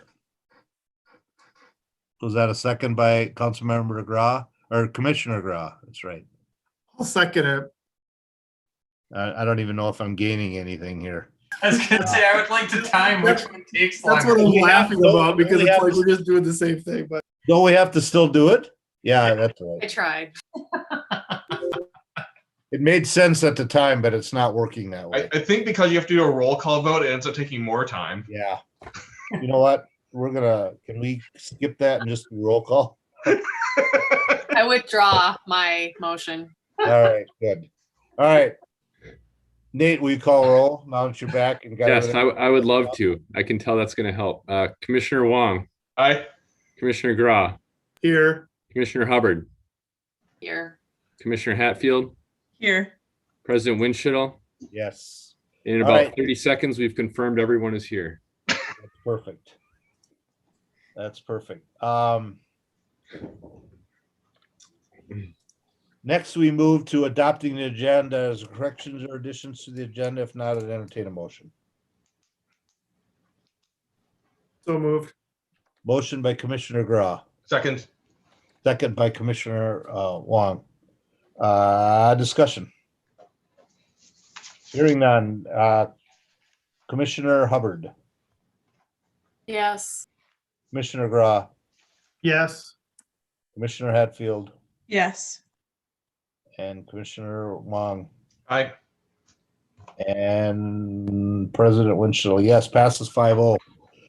Next, we approving previous meeting minutes, and that's from the February 22nd EDA meeting. Again, if there are no corrections or additions, then entertain a motion.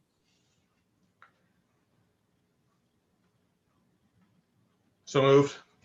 Motion by Commissioner Wong, Second by Hubbard. second by Commissioner Hubbard. Discussion. Hearing none. Commissioner Graw, Yes. Commissioner Hatfield, Yes. Commissioner Wong, Aye. Commissioner Hubbard, Yes. and President Winchell. Passes 5-0. Moves us to discussion. Authorize a letter of intent for TIF assistance to proposed Apadan industrial project. I'm gonna let Nate take this one. Yeah, President and Commissioners, this is a letter of intent that was approved at the most recent EDA meeting. And this is for the TIF process, associated with the TIF process that we're going through with Apadan, which received final approval at the council meeting tonight. The change that's being proposed here is, as Apadan has proceeded to more fully understand the soils conditions on the site, there's been significant soils issues that have been identified on the piece of property that they intended to do the project on first. So that'd be that southerly property. And so the soils issues are such that it would create significant additional expense on the property to the tune of $1.2 million in order to make it buildable. This is something that exists on the site, regardless of whether Apadan's doing the development or anyone else. And so it's the reality that's there. What we've worked on with them is to, the solution, or a solution here that we're proposing, I guess, is for the city to contribute through the TIF district half of that $1.2 million. And I should say up to. So if they go forward and the project ends up being $1 million to solve, right, then our contribution is half, $500,000. If it goes through and it costs $1.5 million, we're capped off at that $600,000 contribution in what we're proposing here tonight. The other $600,000, or other half of the project, is going to be something that the current property owner would be contributing towards. So that would be the Fry family and their development team. So between the city putting in half through the TIF district and then the Fry family contributing the other half, we're able to get that soil correction addressed, and which allows the building to proceed and get up, continuing towards being built and breaking ground this year, and keeping the project on track for an opening that is in line with what Apadan has been proposing all along, which would be sometime early 2022. So that's what's being proposed. The rest of the letter remains the same. And so with that, I guess I'd leave it for any comments or questions that you guys have. And we do have Jay Moore. He just turned on his camera. That's he represents Apadan on the project. So questions for Nate on this? So just to clarify that, if, like, let's say instead of it's 1.2 million, it comes in at 800,000, then it ends up just being splitting the cost of 400,000 and 400,000, right? That's correct. I think that large of a difference from the estimate is probably unlikely. Sure. But yes, Yeah. you're following the math right. Yeah. Right. Yeah. So now that means that would mean that the TIF.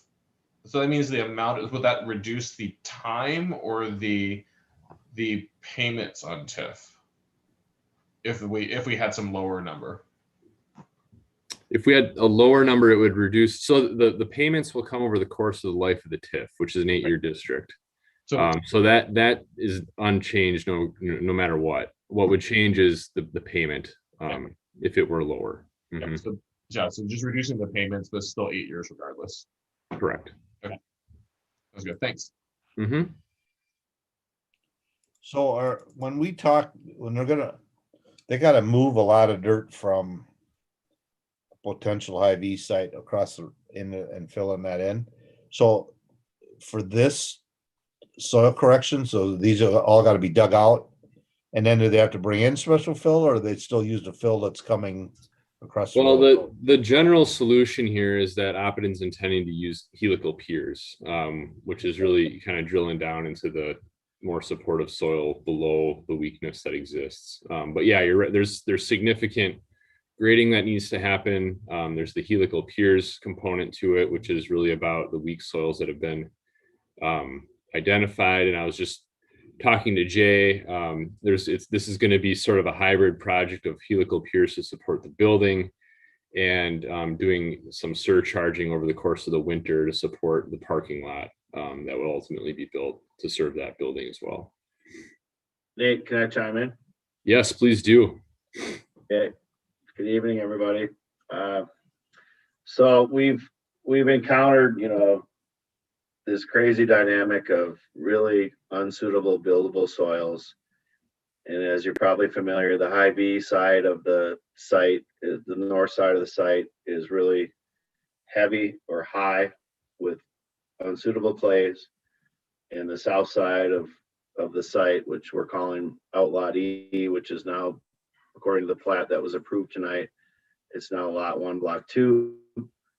But the south building that we're presently considering building at the first part of the project is about 30 feet lower than the finished floor elevation.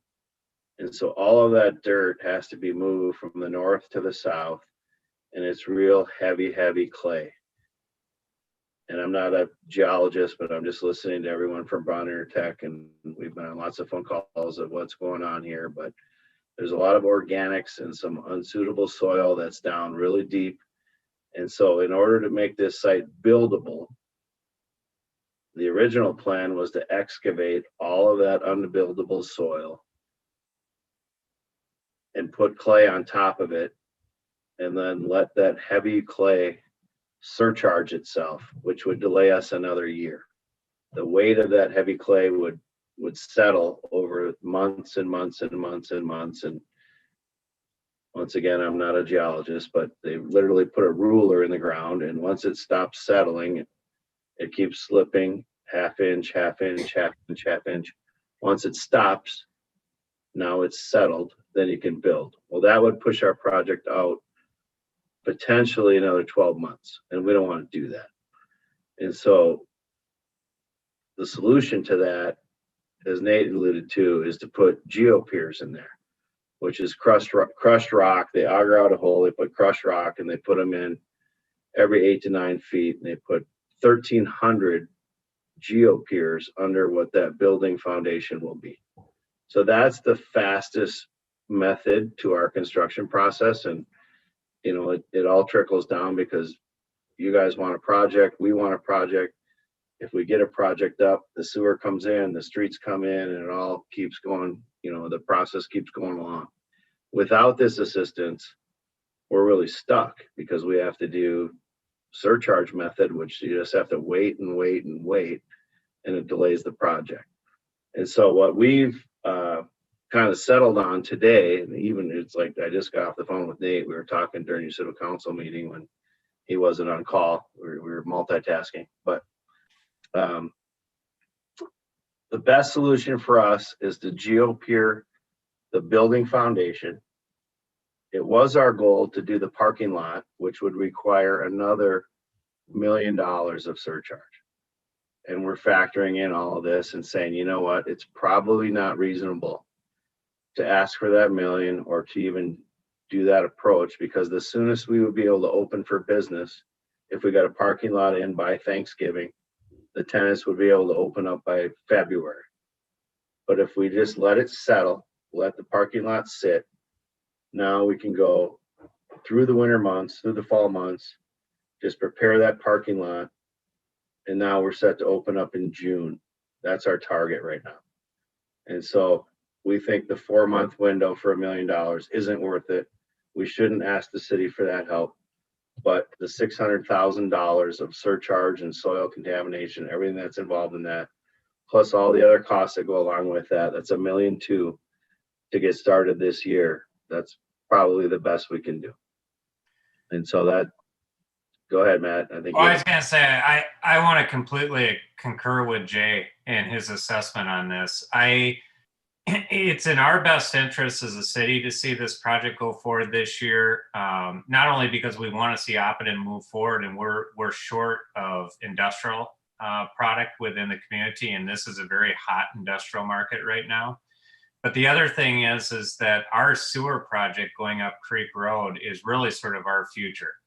And our ability to be able to get that up, get that going this summer is just going to expedite our ability to be able to get the sites open up down at the new County Road 44 and 212 interchange, and have the ability to be able to have this project to help us support getting that moving forward. Otherwise, you know, without having this project sort of support that, we end up having to go out and sort of speculatively put this sewer in and hope that development comes behind it.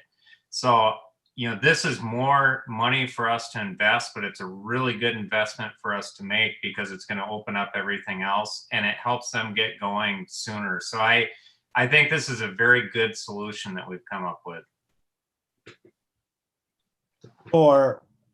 And thanks, Jay, for that. But I was doing pretty good. And then, so are we helping offset the surcharging or the helical piers? Well, I mean, it's all part of the soils correction. Okay. Our tax increment dollars can go anything for ground down. And so whether it's the surcharging, whether it's helical piers, for Oppidan, it's all one big cost. And so it doesn't really matter where it goes to as long as it's used for ground down expenses. All right, because I was going there and then it just seemed like I kind of got lost for a minute. So what's the difference in cost between like surcharging and helical piers? I mean, there's a time element, which is the one that's really important right now. Probably in this case, Jay, probably $1 million. Yeah, and 12 months. It's, I mean, the time is the time. So just as a developer, you know, we're trying to beat competition for availability. I mean, that's just straight up. That's our motivation here is, as Matt said, the industrial market is hot.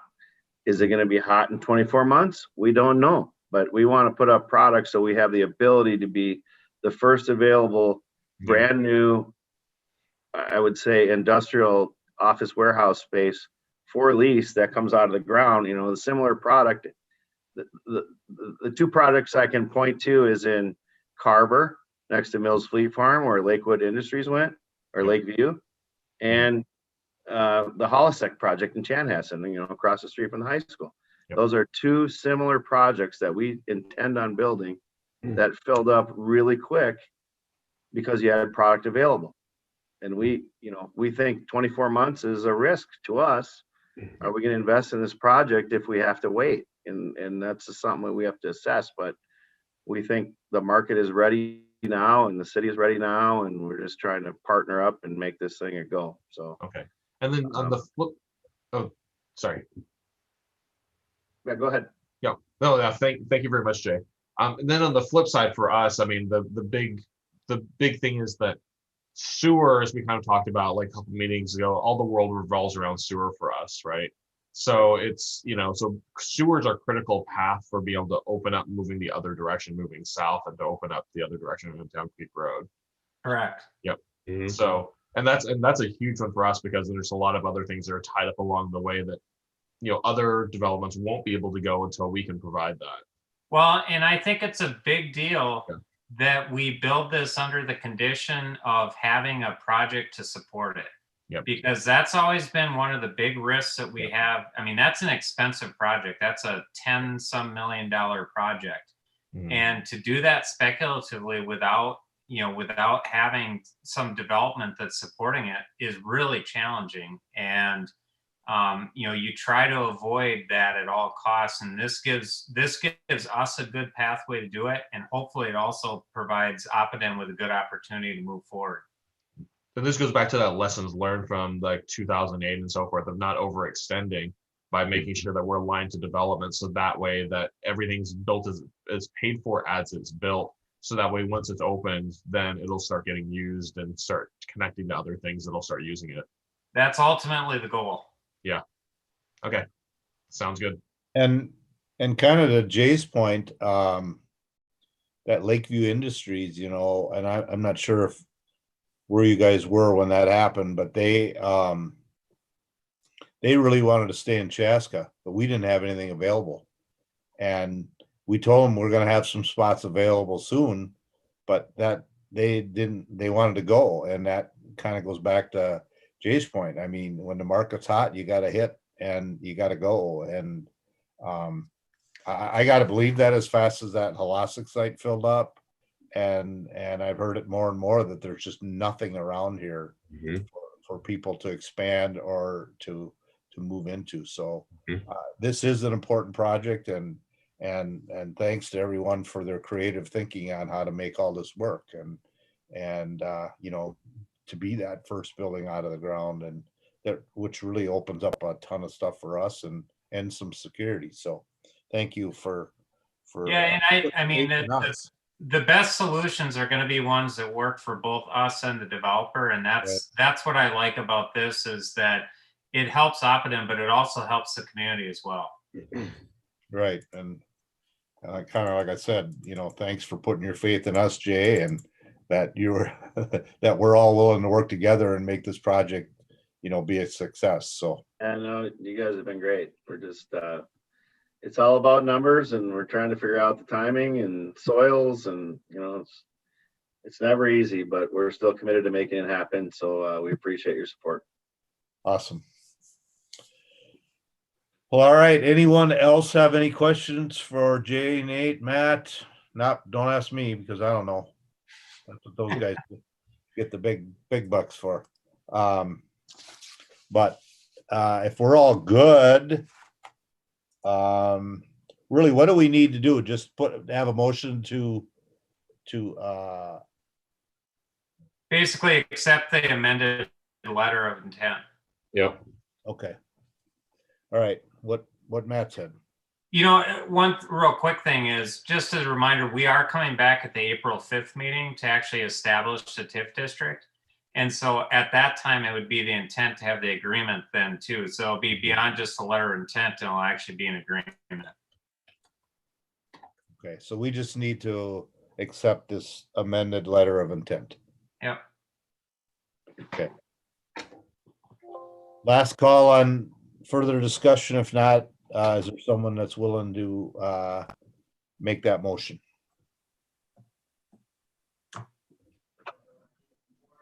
So moved. Motion by Commissioner Hatfield, Second. by Commissioner Wong. So again, this is to authorize the amended letter of intent for the TIF district. Discussion. Hearing none. Commissioner Hatfield, Yes. Commissioner Wong, Aye. Commissioner Hubbard, Yes. Commissioner Gra, Yes. and President Winchell, yes. Passes 5-0. All right, Jay, you're off the hook. Thank you very much. Appreciate Have a it. good night. Thanks for hanging in there with us. Oh Thank yeah, you. no Thank you problem. for- Thank you very much. Thank Good you for night. investing. Glad to do it. Thanks. All right. That's our only action item. Is there anyone have any questions regarding EDA? I was curious about the Oak Ridge site. Yeah, I can give an update on that. So we're still working with the developer on that. They're still moving forward with working with Costco on that. They're starting to work on doing the transportation planning with MnDOT to get that basically nailed down as far as what needs to occur and how that occurs. So it's still they've had to delay it quite a bit going through the process because there's some pretty complicated issues to solve on that site, but they're still working forward with Costco as an end user. And these delays aren't necessarily caused by us. They are.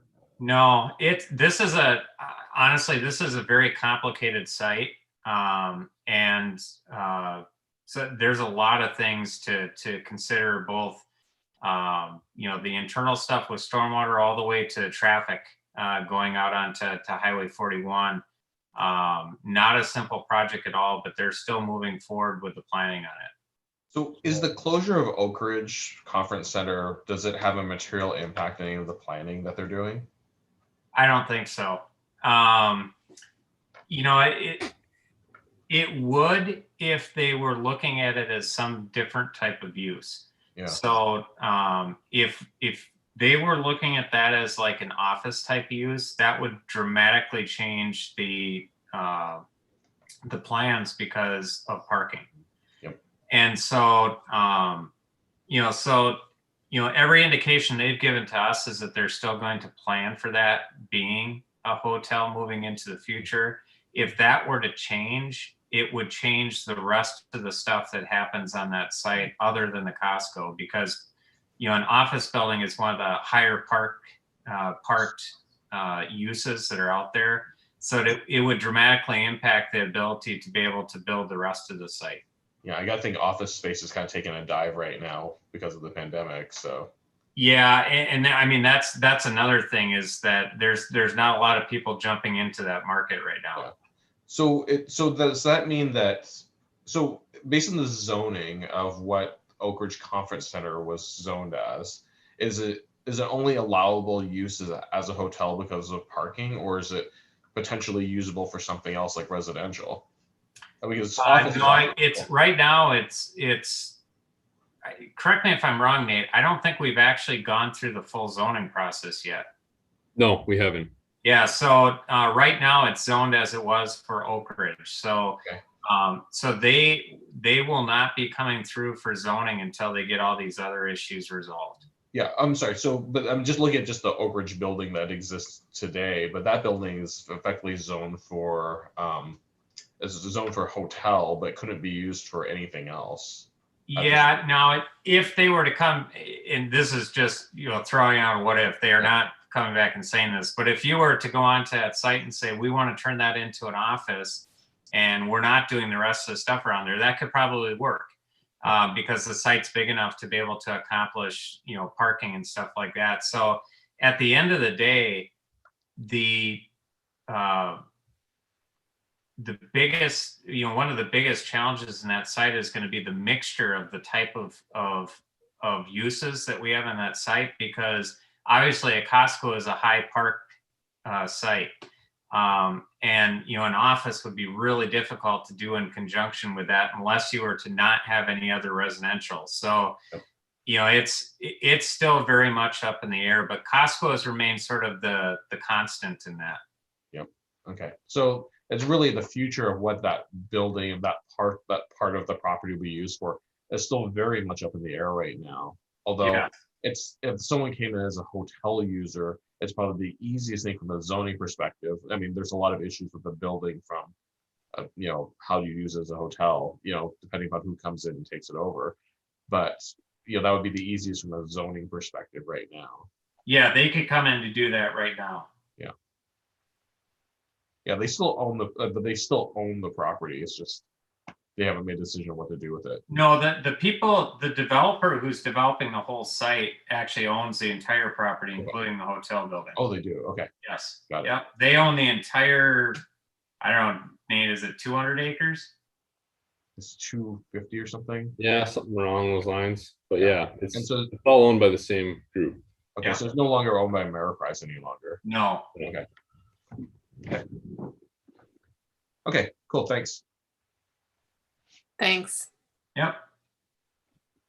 All right, anyone else? Anything? If not, I would entertain a motion to adjourn. Motion to adjourn. Second.